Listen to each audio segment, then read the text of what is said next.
Assalamualaikum warahmatullahi wabarakatuh. Alhamdulillah wassalatu wassalamu ala Rasulillah. Kita bertemu dalam majlis ayah pada hari ini. Ayah pemimpin masuk syurga sekeluarga. Kita bersyukur pada Allah Subhanahu Wa Taala pada petang yang berbahagia ini kita terus ingin sama-sama mengikuti dan juga mendalami kepada hidayah daripada Allah Subhanahu Wa Taala, panduan wahyu daripada surah As-Sajdah yang menjadi tema perbincangan bagi bulan Ramadan kali ini.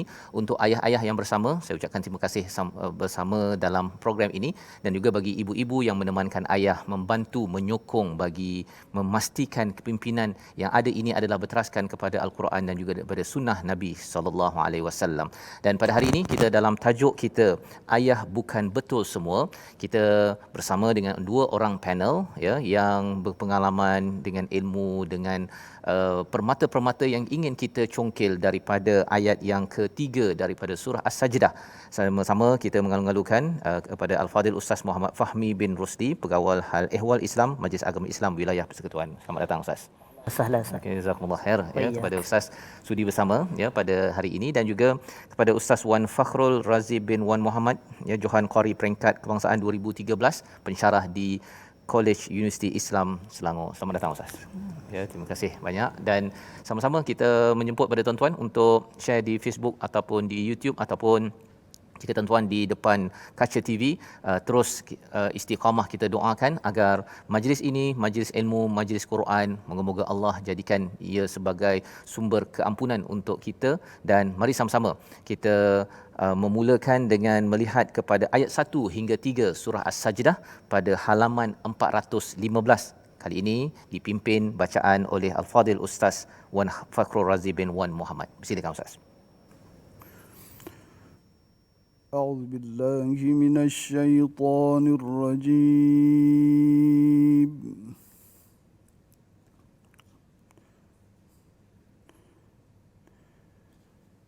بسم الله الرحمن الرحيم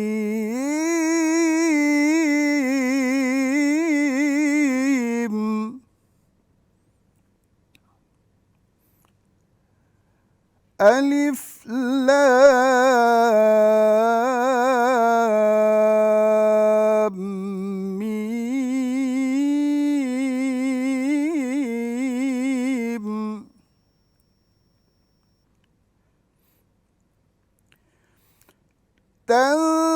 تنزيل الكتاب لا ريب فيه من رب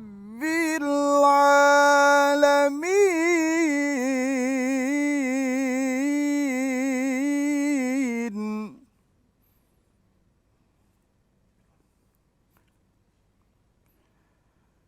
أم يقولون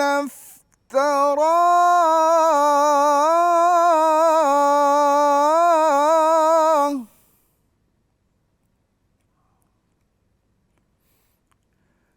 بل هو الحق من ربك لتنذر قوما ما أتاهم من نذير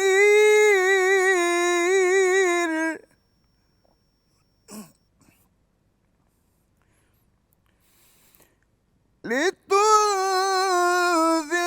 قوما ما أتاهم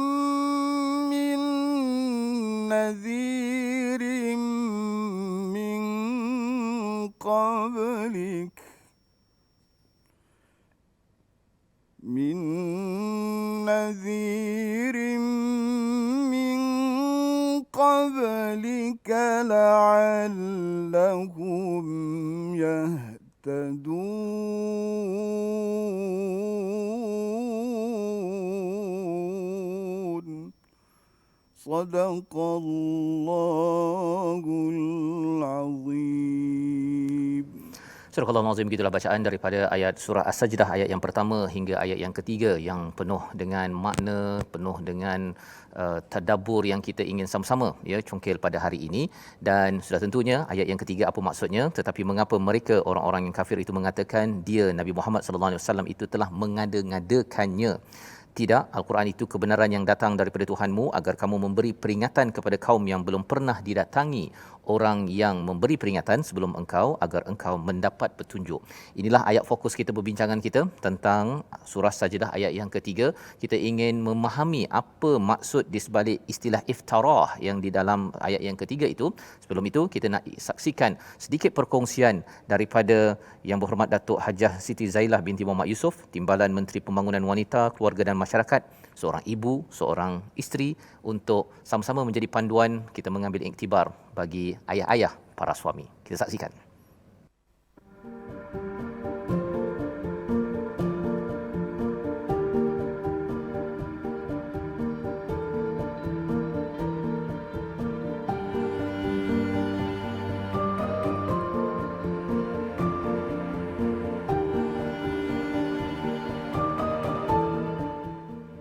Keluarga yang baik adalah bermula daripada kepimpinan yang baik, ibu dan ayah yang baik, ibu dan ayah yang memahami tanggungjawabnya, ayah yang tahu apa tanggungjawabnya, suami yang tahu apa tanggungjawabnya, isteri yang tahu apa tanggungjawabnya, ibu yang tahu apa tanggungjawabnya. Dan keluarga itu mesti dididik berpaksikan dengan, kalau kita orang Islam, berpaksi pada Al-Quran. Dan dalam kita mendidik ini, kepimpinan kita mesti ada keseimbangan, mesti ada ketegasan dan prinsip. Contoh, seorang ayah mesti tegas apabila seorang ahli keluarganya tidak solat, mesti dia tegas. Ahli keluarganya tak tutup aurat, dia kena tegas. Ahli keluarganya melakukan perkara yang diharamkan oleh Allah, terlibat dengan dadah ataupun perkara yang mabukkan, mesti tegas. Tegas dengan prinsip, itu maksud saya. Dan jadi sebab itu kita tak boleh terus berlaku kasar, diktator, terus pukul dengan tanpa kita memahami sebelok-beloknya. Kita kena tahu apa latar belakangnya, apa masalahnya. Dan sebab itulah dalam keluarga perlu ada musyawarah, kena ada mesyuarat.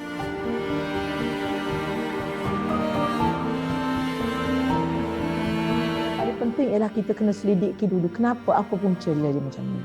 Kenapa dia berlagu macam tu, dan kita kena selidiki dengan penuh orang panggil bertanggungjawab, bukan semata-mata nak lepaskan geram. Dan suami juga perlu ada ilmu apa penyelesaian. Pada seorang suami itu, dia nak jadi suami tak cukup hanya dia boleh dia akad nikah, dia tunaikan tanggungjawab dia sebagai suami dari sudut fizikal, tapi tanpa ada ilmu. Sebab nak memimpin ini perlu pada ilmu. Apa sebenarnya tanggungjawab dia sebagai suami? Apakah yang perlu dia tunaikan? Dia tanggungjawab dia kepada isterinya, tanggungjawabnya kepada anak-anaknya. Jadi dia perlu belajar dan kita kena ikut peredaran zaman. Dan kita juga, suami juga perlu muhasabah diri.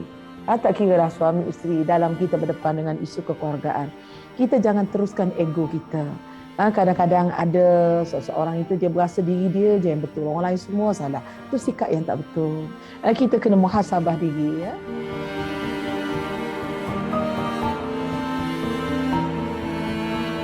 Biasanya saya dengan suami, kita sentiasa bertukar pandangan. Dan biasanya pandangan yang baik dia terima. Sebab kadang-kadang dia tak terfikir sebagaimana kita terfikir. Sebab itulah kita perlunya ada rasa hormat, ada rasa kasih sayang. Kemudian kita kena sentiasa ingatkan, kuatkan hubungan dengan Allah. Sangat penting. Dalam keluarga, sentiasa hubungan dengan Allah. Saya kalau contoh dah, ini pengalaman saya dalam keluarga lah. Apabila sambil-sambil makan, saya suka bawa satu hadis ke, bagaimana ke, atau bawa satu, ambil maksud Al-Quran ke, yang simple je. Bagaimana suruh kita bersyukur. Suruh kita bersyukur, suruh kita banyak hubungan dengan Allah. Kalau dalam kereta, dalam perjalanan, biasanya saya akan bawa satu isu yang boleh kita tambah tingkatkan ibadah. Contohnya, ruginya orang tak solat duha, ruginya orang tak solat tahajud, ruginya orang tak baca Quran. Saya selalu ulang-ulang dalam Quran.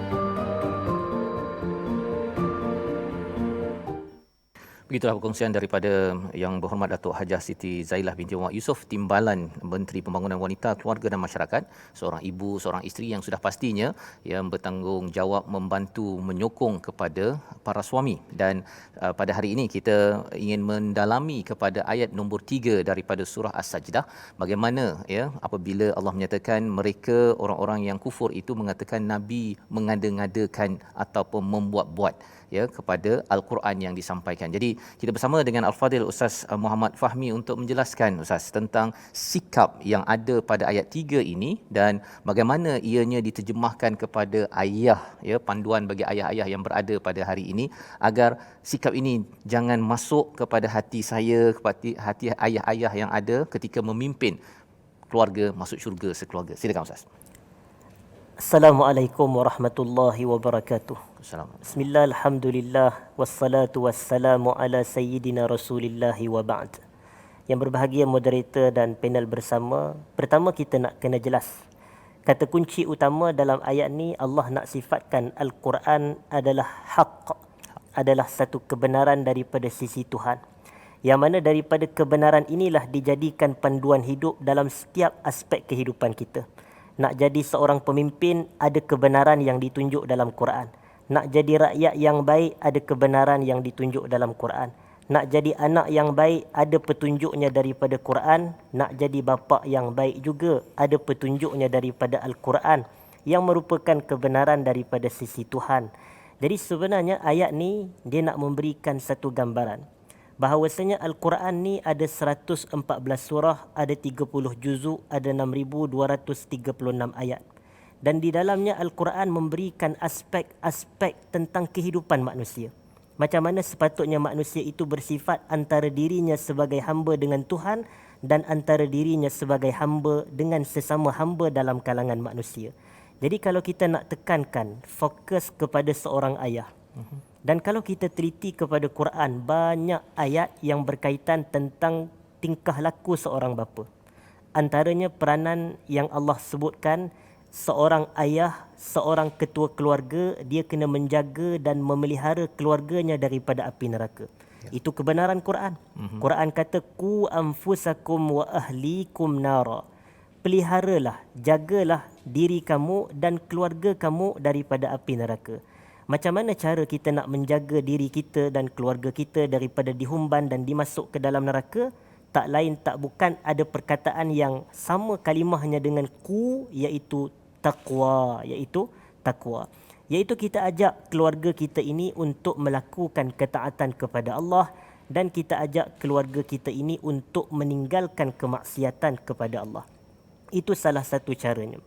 Kemudian ditunjukkan juga di dalam Al-Quran macam manakah sikap seorang ayah, bahawasanya ayah kena sentiasa mengingatkan kepada anak-anaknya supaya mentauhidkan Allah. Ini akidah.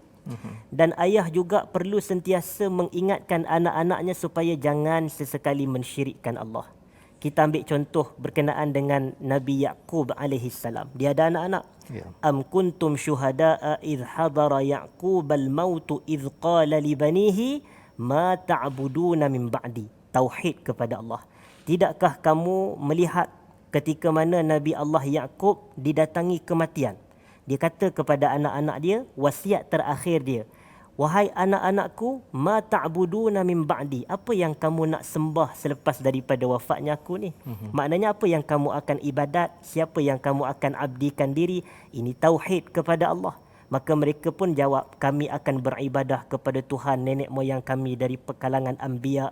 Maknanya Allah Subhanahu wa taala. Itu yang pertama. Yang kedua, kita tengok macam mana seorang ayah menasihati anaknya supaya jangan mensyirikkan Allah. Menerusi firman Allah di dalam surah Luqman, yang mana Allah mengatakan menerusi kisah Luqmanil Hakim itu, bahawasanya ya bunayya la tusyrik billah. Inna syirka la zulmun azim.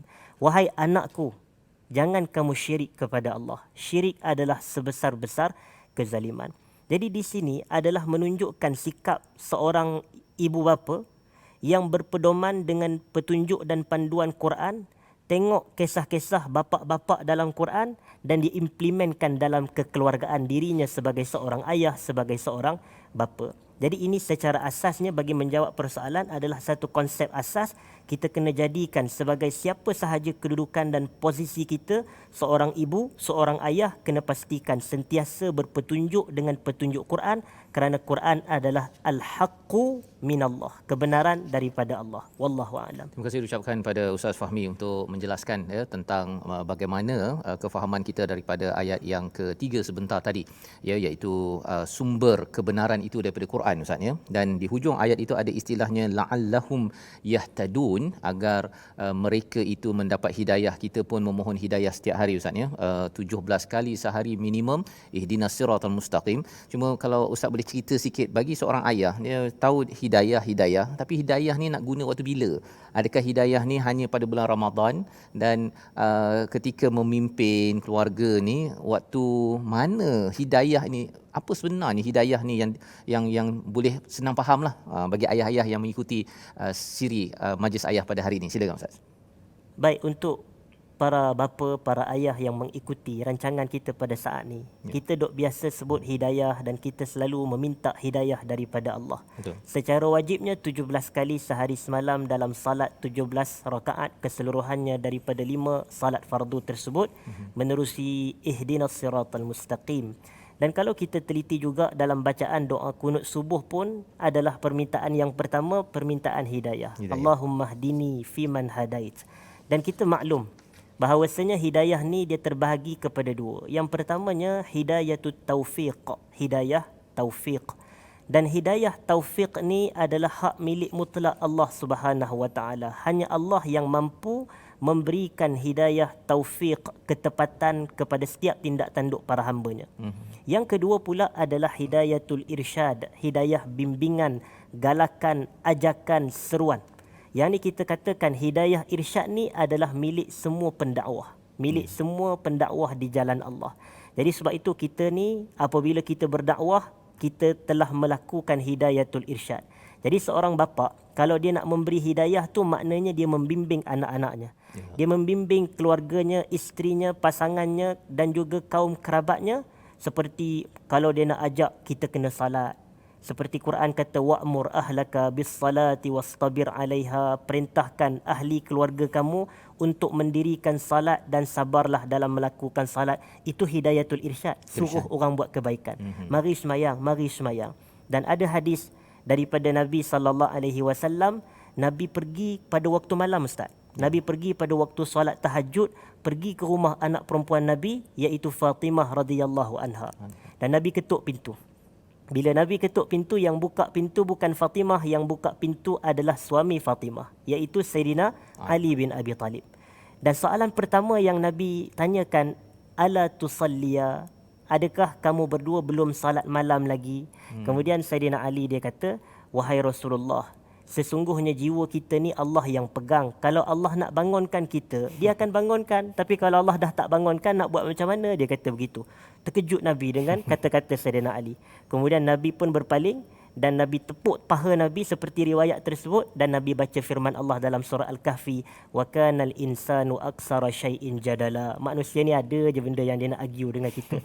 Padahal Nabi nak tanya dah salat malam belum, tapi itu prinsipnya Nabi mengikuti perintah Allah. Hidayah irsyad, wa'mur ahlaka bis-salati wastabir 'alaiha, perintah. Dan ada satu riwayat daripada Umar ibn al-Khattab, tiap-tiap malam dia akan kejutkan ahli keluarga, tahajud, salat. Dia kata as-salah, as-salah, kemudian dia baca wa'mur ahlaka bis-salati wastabir 'alaiha. Di sini hidayah irsyad bagi seorang bapa, kena sentiasa ajak anak-anak keluarga, pasangan buat baik, dan sentiasa suruh anak-anak keluarga untuk meninggalkan kejahatan. Wallahu a'lam. InsyaAllah, ya, itu satu peringatan juga untuk kita. Sampai anak dah kahwin pun masih lagi ayah jaga bab solat, ya. Bercakap tentang hidayah untuk membuat kebaikan ini, dia bukan waktu kecil-kecil sahaja, bukan waktu kena masuk kafar ataupun hantar sekolah agama, dah berkahwin pun. Dan ini kita bercakap tentang satu keluarga insan yang bernama Nabi Muhammad Muhammad sallallahu alaihi wasallam. Ini sebagai satu contoh bagi saya, bagi ayah-ayah yang berada pada hari ini,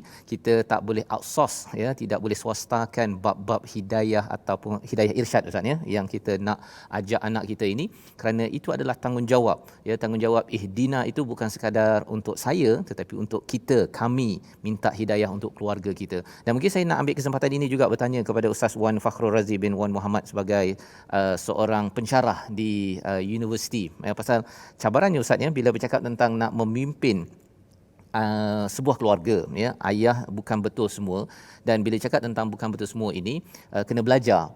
Cabarannya ialah dekat universiti ini dia tak ada kursus menjadi ayah ataupun kursus keibubapaan kan, yang 4 tahun belajar, tapi kita tengok bahawa keluargalah misi penting dalam kehidupan selain daripada kita belajar untuk bekerja, untuk belajar pelbagai ilmu. Jadi mungkin Ustaz boleh kongsi pengalaman macam mana Ustaz mengajar Quran Sunnah di universiti, menekankan pelajar-pelajar ini belum kahwin kebanyakannya, tetapi bagaimana persediaan mereka agar jangan mereka ini tersasar dalam memimpin keluarga bila dah berkahwin nanti. Kalau adalah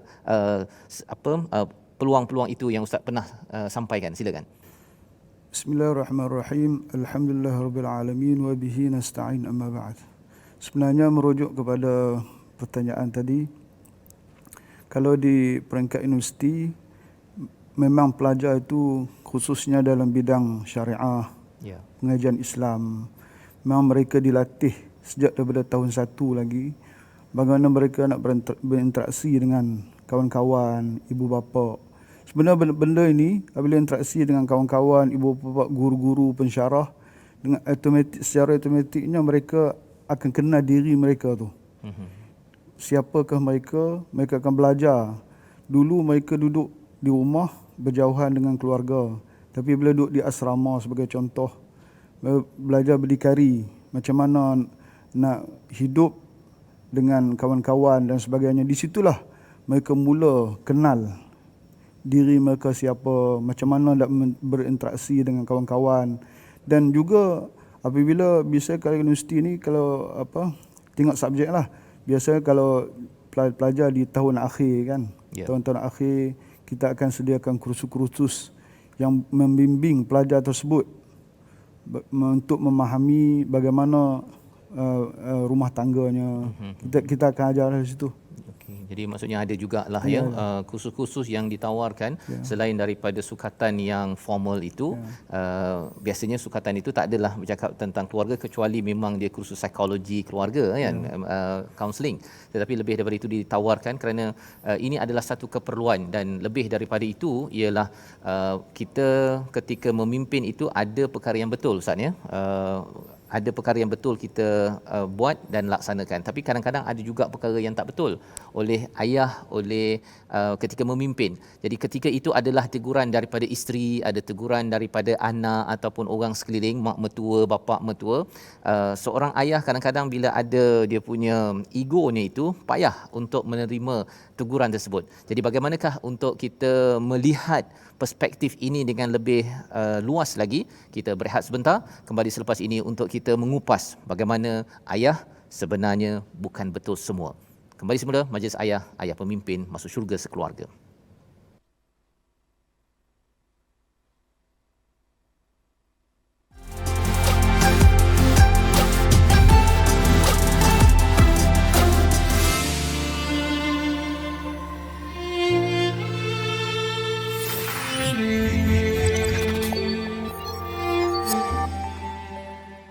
Astaghfirullah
Kembali kita dalam majlis ayah pada hari ini dalam tajuk ayah bukan betul semua, dan kita membincangkan ayat ketiga daripada surah As-Sajdah. Alhamdulillah, terima kasih pada tuan-tuan perempuan yang masih lagi bersama untuk kita melihat, jika bahagian pertama tadi kita tahu bahawa ayah perlu menjadikan sumber Al-Quran itu sebagai sumber yang paling tinggi, al-haq, yang paling betul, dan kita tahu bahawa kita di bawahnya ada masa kita betul, ada masa kita tidak betul. Dan dalam hal ini ya, bila ada kursus-kursus di tahun akhir di universiti, ianya sebagai persediaan, tetapi lebih daripada itu, sesi-sesi ilmu berteraskan pada Al-Quran ini perlu digali dan digali. Dan bila berhadapan dengan cabaran masalah, kita ingin sama-sama melihat macam mana menyelesaikannya. Rancangan kita ini dibawakan oleh Lembaga Zakat Selangor. Kita berharap untuk kita kongsi kesenangan dengan zakat, keberkatan rezeki nikmat dikongsi, dan seruan untuk tunaikan zakat anda di Lembaga Zakat Selangor pada Ramadan kali ini. Dan terus kita ingin berbincang ya tentang kalau ayah betul satu perkara Ustaz ya, tapi kadang-kadang ada masa ayah tak berapa betul kan. Dan ayah ni memimpin kan, dia kena tegur oleh isteri ya. Macam mana sebenarnya ayah mensikapi perkara tersebut, pasal kadang-kadang ketika kita dah nak memimpin ini, tapi bila kena tegur tu dia terasa juga. Dan bila terasa itu, ada ayah yang mungkin boleh terima, ada yang tak boleh terima. Apa panduan daripada Quran, daripada sunnah Nabi lah ya, mungkin ada Nabi kena tegur dengan isteri ke ataupun sahabat ke, agar ia menjadi panduan kepada ayah-ayah yang ada pada hari ini, bahawa kita ini bukan betul semua, yang paling betul semua adalah Quran. Macam mana menghadapi perkara ini? Silakan Ustaz. Baik, satu persoalan yang amat baik untuk kita sama-sama bincangkan. Siapa sahaja kita, selama mana kita manusia, pasti kita ada silap dan kita ada salah. Itu yang disebut di dalam hadis Nabi sallallahu alaihi wasallam, kullu bani adam khata' wa khairul khata'ina at-tawwabun. Semua anak Adam tu dia buat salah, dan sebaik-baik orang yang buat salah tu adalah orang yang bertaubat kepada Allah. Kita sebagai ayah pasti kita ada betul, dan dalam masa yang sama sebagai manusia kita ada salah kita. Jadi persoalannya macam mana Al-Quran menyikapi kesalahan yang dilakukan oleh seorang ayah, dan macam mana Quran memberikan petunjuk dan bimbingan kepada kita ni, yang kita memang punya pegangan kita, setiap tindak tanduk perbuatan kita adalah berpaksikan kepada petunjuk Allah. Setiap ucapan yang kita tuturkan berpaksikan kepada petunjuk Allah. Bila kita betul, macam mana kita ini nak menyikapinya, dan bila kita salah, macam mana Quran memberikan petunjuk kepada kita untuk dia diperbetulkan. Satu, kita kena katakan begini. Kalau kita salah, kita tak boleh ada ego untuk mempertahankan kesalahan. Yang ni dipanggil salah kuasa dua. Pertama dahlah dia salah, kemudian dia ego pula dalam nak mempertahankan kesalahannya itu, maka oleh kerana itu ia tidak dianggap sebagai perkara yang dituntut oleh syarak. Dan Quran kalau nak ajar kepada isteri, kepada anak-anak, kepada kawan dia yang melihat kesalahan yang dilakukan oleh seorang ayah, Quran ajar untuk kita ini menegur, tetapi teguran tu adalah teguran yang mempunyai beberapa ciri. Yang pertama, kita katakan, kita tengok dalam surah Al-Asr. Allah kata watawassaw bil haqq. Allah menyuruh kita ini untuk saling berpesan dengan kebenaran. Kalimah al-haqq, walaupun kita kata Quran disifatkan sebagai al-haq dalam ayat ketiga yang kita bacakan sebentar tadi daripada surah As-Sajdah, tetapi kebenaran tu kita kena lihat kebenaran pada dua sudut. Yang pertama, kebenaran pada konten, iaitu pada isi teguran. Kita nak tegur ni, biar teguran kita tu betul. Jangan kita ni orang tak buat salah pun kita tegur. Biarlah isi tu adalah isi yang betul. Yang keduanya adalah kebenaran pada konteks. Kena tengok kepada situasi, kena tengok kepada keadaan, kena tengok pada tempat. Nak tegur seorang ayah ni depan anak-anak dia, mestilah dia rasa seganlah aku kena tegur depan anak-anak aku. Jatuh air muka dia, jatuh maruah dia. Jadi kalau kita nak bagi teguran, kena tengok kepada konteks yang sesuai. Inilah yang disebut sebagai al-hikmah. Ud'u ila sabili rabbik bil hikmah. Dan al-hikmah ni apa definisinya? Fi'lu ma yanbaghi 'ala al-wajhi alladhi yanbaghi fil waqti alladhi yanbaghi. Kita buat benda yang betul dengan cara yang betul pada waktu yang tepat. Itu hikmah. Kena tengok keadaan, kena tengok tempat, kena tengok situasi.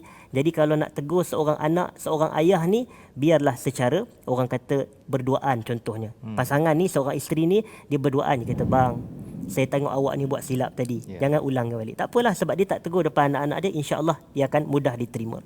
Dan yang Selain daripada itu adalah watawassau bis sabar, saling berpesan dengan kesabaran.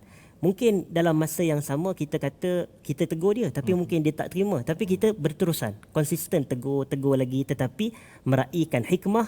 Dan yang ketiganya kalau kita boleh sharekan, Quran kata dalam surah Al-Balad watawassau bil marhamah, dan saling berpesan dengan al-marhamah, perasaan kasih, perasaan sayang.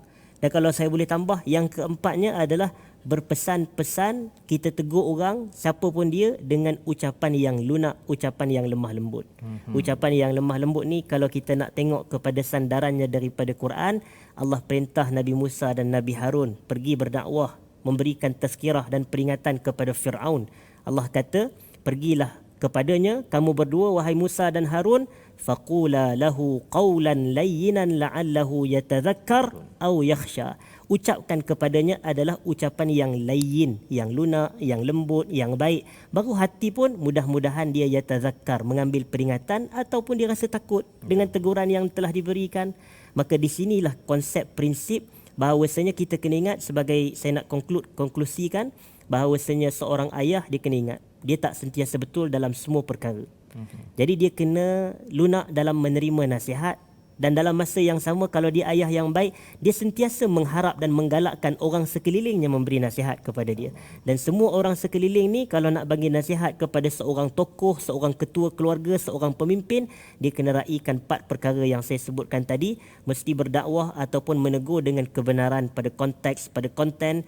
Dia menegur dengan sabar, dia menegur dengan perasaan kasih sayang, dan dia menegur dengan bahasa yang sangat lunak dalam teguran tersebut. Wallahu a'lam. Terima kasih diucapkan pada Ustaz Fahmi menjelaskan tentang 4 kaedah bagaimana untuk menegur itu ya. Maksudnya kalau nak menegur si suami ataupun si suami pun kalau nak menegur si anaknya kepada isterinya, ada kaedah daripada Al-Quran yang kita bincangkan dalam ayat yang ketiga sebagai panduan hidayah kita sampai tahap begitu sekali ya. Ketika betul tu satu hal ya, ketika tak berapa betul itu ada panduan, iaitu yang pertama tadi dengan kebenaran ya. Kebenaran pun kena tengok tempatnya, masanya, selain daripada isinya, dan kemudian sabar, kasih sayang, dan juga dengan penuh kelembutan, layyinan sebentar tadi. Dan dalam hal ini kita nak melihat kepada satu lagi ayat dalam surah Ali Imran ayat 159 yang ini bila Nabi betul memimpin, ada sahabat yang tersilap sedikit ya. Jadi di sini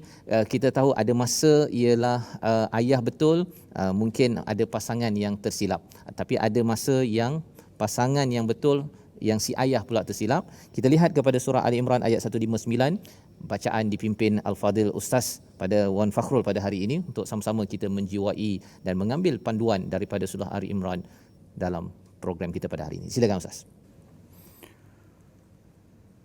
A'udzu billahi minasy syaithanir rajim. Bismillahirrahmanirrahim. فبما رحمة من الله لنت لهم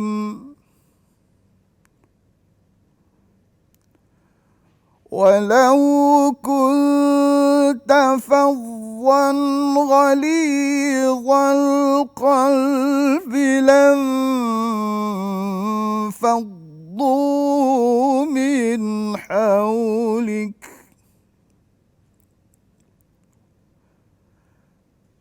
فاعف عنهم واستغفر لهم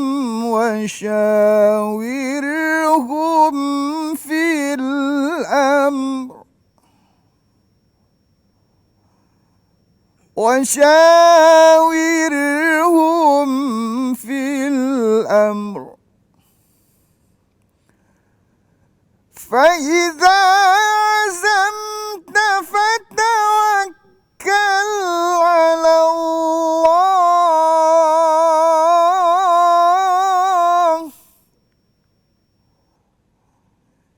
إن الله يحب المتوكلين. المتوكلين صدق الله العظيم. Surah Al-Azim, itulah bacaan daripada ayat surah Ali Imran ayat 159. Maka dengan sebab rahmat daripada Allah kepadamu wahai Muhammad, engkau telah bersikap lemah lembut kepada mereka, iaitu sahabat-sahabat dan pengikutmu. Oleh itu maafkanlah mereka mengenai kesalahan yang mereka lakukan dan pohonkanlah ampun bagi mereka, dan juga bermesyuaratlah, ya, berbincang dengan mereka dalam urusan yang ada. Kemudian apabila engkau telah berazam, maka tawakallah kepada Allah, sesungguhnya Allah mengasihi orang yang bertawakal kepadanya. Bila Ustaz cakap tadi tentang ciri yang keempat Ustaz ya, layin sebentar tadi, ada perkataan lintalahum dalam ayat ini, tapi yang ini Nabi yang betul. Maksudnya ketika katakanlah ayah betul, anak silap, pun ada panduan hidayah daripada Al-Quran. Kalau boleh Ustaz jelaskan, agar ketika ayah silap ada tegur, kita tahu dah, ya, maksudnya kita tidak boleh ego di situ. Tetapi ketika kita betul, orang lain silap pun, jangan sampai ego juga ketika menegur Ustaz ya, sehingga dirakamkan ayat 159. Kalau Ustaz boleh jelaskan. Baik, ayat ni sebenarnya nak menceritakan kepada kita semua ni umat Nabi sallallahu alaihi wasallam, bahawasanya sikap Nabi yang berlemah lembut dengan para sahabat ni, dengan umat Islam ni adalah satu rahmat daripada Allah. Dan Allah memberikan satu gambaran. Allah kata walau kunta fazzan ghalidhal qalb, kalau kamu ni bersifat keras, bersifat garang kepada mereka, lan faddu min haulik, mereka akan lari daripada kamu. Jadi kalau kita nak orang dekat kepada kita, dalam dakwah kita, dalam teguran kita, kita kena tegur dan dakwah dengan bahasa yang lunak, dengan sifat lemah lembut. Jangan kita marah orang, jangan kita nak maki hamun orang. Jadi kalau tidak, sebaliknya yang berlaku, maka orang akan lari. Orang tidak akan terima kepada kita. Dan di sini Quran memberikan beberapa prinsip asas. Kalau ada kesilapan orang terhadap kita ni, macam Ustaz kata, kesilapan orang lain terhadap Nabi, jadi kita boleh kaitkan faedah kalau seorang ayah yang silap bukan dia. Yang silap adalah circle dia, anak-anak dia, pasangan dia, adik-beradik dia sebagai contoh. Jadi macam mana cara dia nak deal, macam mana cara dia nak tangani dengan kesalahan orang di sekeliling dia itu, maka dikatakan di sini beberapa cara. Yang pertamanya adalah fa'fu anhum, kita kena bersifat pemaaf. Kita kena bersifat pemaaf. Ni kita nak dalam bulan Ramadan, kita kata. Antara doa yang kita selalu baca dalam bulan Ramadan ni adalah Allahumma innaka afu tuhibbul afwa fa'fu anni. Ya Allah, kau maha pemaaf, kau suka kepada kemaafan, maka kau maafkanlah aku. 30 hari dalam Ramadan Ustaz, duk minta maaf daripada Allah, minta maaf daripada Allah, tapi bila anak dia buat silap, tidak ada maaf bagimu. Macam mana gaya ni? Jadi kita kata ini agak kontradik. Sedangkan kita duk minta maaf daripada Allah. Jadi kita kena bersifat dengan sikap pemaaf juga. Seorang ayah, seorang ibu kena bersifat dengan sifat pemaaf terhadap kesalahan anak dia. Jangan dia pukul, jangan dia maki, tapi dia didik. Ditegur betul, dia kata ini salah, awak jangan ulang balik, tetapi kena ubah. Tapi ayah maafkan awak. Begitu. Kemudian wastaghfir lahum. Dan kalau betul ada dosa yang dilakukan, yang tadi itu mungkinlah silap sikit, tak apa, kita maaf. Tapi ni kalau ada dosa yang anak-anak buat kepada kita, menderhakai seorang ibu bapa sebagai contoh, maka mak bapak dia ni dituntut untuk istighfar kepada Allah. Ya Allah, kau ampunkanlah anakku atas dosa yang dia buat. Istighfar. Maksudnya istighfar untuk anak, untuk anak dia. Untuk anak ya. Dia istighfar untuk anak. Insya-Allah. Biasa kita dengar anak istighfar untuk mak bapak, cara birfirli wali walidai. Tapi ini tak, ibu bapa istighfar kepada Allah, minta Allah ampunkan anak dia. Antara dalil yang kita boleh ambil Ustaz dalam surah Yusuf. Kisah Nabi Yaqub alaihi salam dengan anak-anak dia tu. Bahawasanya anak-anak dia, adik-beradik kepada Nabi Allah Yusuf tu kan, duk buat jahat kepada Nabi Yusuf. Lama tu. Tapi akhirnya dia kata apa? Dia baru sedar dia salah. Kemudian mereka kata, ya abana, wahai bapak-bapak kami. Dia kata, wahai bapak kami, merujuk kepada Nabi Yaqub, tolonglah doa kepada Allah supaya Allah ampunkan kami. Kemudian apa jawapan Nabi Yaqub? Dia kata, saufa astaghfiru lakum rabbi, aku akan istighfar untuk kamu ni kepada Tuhanku. Maknanya dia akan doakan. Dan ulama-ulama kata, kenapa dia kata saufa? Saufa ni kan in future, akan datang, nanti aku istighfar lah. Bukan tu rupanya dia bukan istighfar serta-merta, tapi dia tangguhkan istighfar tu kepada waktu sahur. Ditunggu waktu sahur sebab waktu sahur ni waktu mustajab doa. Jadi dalam tafsir rujuk kata Yaqub ni dia tangguhkan istighfar tu pada waktu sahur. Kerana Quran kata dalam sahur ni berkait dengan sahur wal mustaghfirina bil ashar. Orang-orang yang beristighfar pada waktu sahur. Jadi ditangguhkan. Ditunggu waktu sahur baru ya Allah kau ampunkanlah anak-anakku punya dosa. Kemudian antara lagi caranya adalah wasyawirhum fil amar. Kena bincang. Dia tak boleh orang kata masalah takkan selesai kalau kita bincang dengan orang lain. Tapi kita akan selesai masalah bila kita bincang dengan orang yang kita ada masalah dengan dia tu. Kadang-kadang masyarakat kita ni masalah tak selesai sebab dia tak bincang dengan orang yang dia tak setuju. Macam anak dia buat salah, dia tak cerita kepada anak dia tapi dia cerita kepada isteri dia. Isteri dia tak tahu pun peristiwa tu. Jadi dalam situasi seperti ni dia kena panggil anak dia. Orang kata slow talk. Kita bincang secara baik bahawasanya ayah tengok awak buat ni salah, benda ni tak betul, jadi ayah nak betulkan awak. Dan semua benda ni ada petunjuknya dalam Quran. Dan setelah kita lakukan ketiga-tiga perkara ini ataupun keempat-empatlah kita bersifat lemah lembut dengan anak-anak, kemudian kita maafkan kesalahan mereka, doakan keampunan Allah buat mereka, kita bincang sesama mereka dengan perbincangan yang baik. Kemudian Allah kata apabila kamu telah berusaha ataupun faiza azamta, apabila kamu telah membulatkan tekad, tawakkal 'ala Allah. Tawakal, kita serah kepada Allah. Akhirnya hidayah irsyad milik kita, kita suruh dia buat baik, tapi hidayah taufik milik Allah Subhanahu wa taala. Innallaha yuhibbul mutawakkilin. Allah sayang kepada orang yang bertawakal kepada Allah. Wallahu a'lam. Terima kasih ucapkan pada Ustaz menjelaskan tadi tentang empat perkara bagaimana kalau katakan ayah dah betul pun sebenarnya bila ada kesilapan dalam ahli keluarga bukanlah terus menghukum tetapi diberi panduan daripada ayat 159 daripada surah Ali Imran sebentar tadi, di mana yang menarik tadi Ustaz bila ada memohonkan keampunan untuk orang lain yang buat dosa, untuk anak seperti Nabi Yaqub untuk anaknya, dan mengambil peluang terutama Ramadan ini kita ada sahur Ustaz kan. Kalau bulan lain tu kalau kadang-kadang susah nak bangun sahur, tapi ini waktu sahur pagi itu kita gunakan selain daripada kurma dan juga makan nasi yang sedap itu, kita ambil ubat yang amat-amat mujarab iaitu istighfar tadi untuk ahli keluarga kita. Jangan lupa bagi tuan-tuan yang untuk saya jugalah pagi-pagi itu untuk kita ambil masa duduk menunggu sembahyang subuh itu untuk memohon keampunan bagi ahli keluarga kita. Jadi itu sebabnya kalau kita lihat dalam plakat yang tuan-tuan ada majlis ayah ini, di belakang itu ada disampaikan tentang sujud kalau di tengah itu perjuangan ayah masuk syurga sekeluarga, nombor 2 itu sujud. Sujud ini maksudnya solat, dan salah satu daripada ciri solat ini ialah pada waktu malam bila dia bangun pagi itu, kita pada waktu sahur kita solat 2 rakaat ataupun 1 rakaat.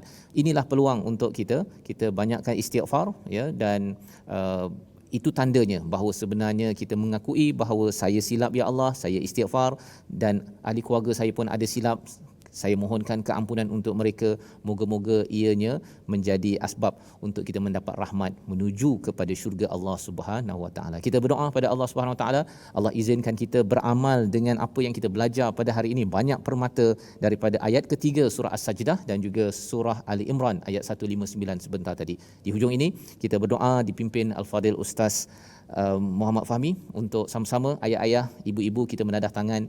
Allah terima amal dan pimpin kita sampai ke syurga. Silakan Ustaz. A'udzu billahi minasyaitonir rajim. Bismillahirrahmanirrahim. Alhamdulillahi rabbil alamin wassalatu wassalamu ala asyrafil anbiya'i wal mursalin wa ala alihi wa sahbihi ajma'in. Allahumma ighfir lana dhunubana wa liwalidina warhamhum kama rabbawna sighara wa li jami'il muslimina wal muslimat wal mu'minina wal mu'minat birahmatika ya arhamar rahimin. Allahumma inna nas'aluka ilman nafi'a wa rizqan tayyiba wa amalan mutaqabbala. Allahumma inna na'udzu bika min ilmin la yanfa' wa min qalbin la yakhsha' ومن نفس لا تشبع ومن دعوة لا يستجاب لها. ربنا هب لنا من أزواجنا وذرياتنا قرة أعين واجعلنا للمتقين إماما. ربنا آتنا في الدنيا حسنة وفي الآخرة حسنة وقنا عذاب النار. وصلى الله على نبينا محمد وعلى آله وصحبه وسلم والحمد لله رب العالمين. Amin amin ya rabbal alamin. Moga-moga Allah mengabulkan doa kita, dan saya ucapkan terima kasih kepada Al-Fadhil Ustaz Muhammad Fahmi bin Rusli bersama Ustaz Wan Fakhrul Razi bin Wan Muhammad menemankan kita selama hampir 1 jam ini untuk sama-sama kita memahami bahawa ayah bukan betul semua, tetapi kita tahu Allah memberikan panduan bagaimana kita menghadapi perkara ini, dan kalaupun ada kesilapan dalam ahli keluarga kita, ada juga panduan yang kita belajar, dan kita doakan agar terus pada bulan Ramadan ini menjadi tarbiyah, ya, sekolah untuk ayah-ayah seperti saya, untuk kita mengemaskini perjuangan kita ke hadapan memimpin keluarga kita masuk syurga sekeluarga. Jadi insya-Allah kita bertemu lagi dalam majlis ayah untuk sama-sama kita memimpin masuk syurga sekeluarga.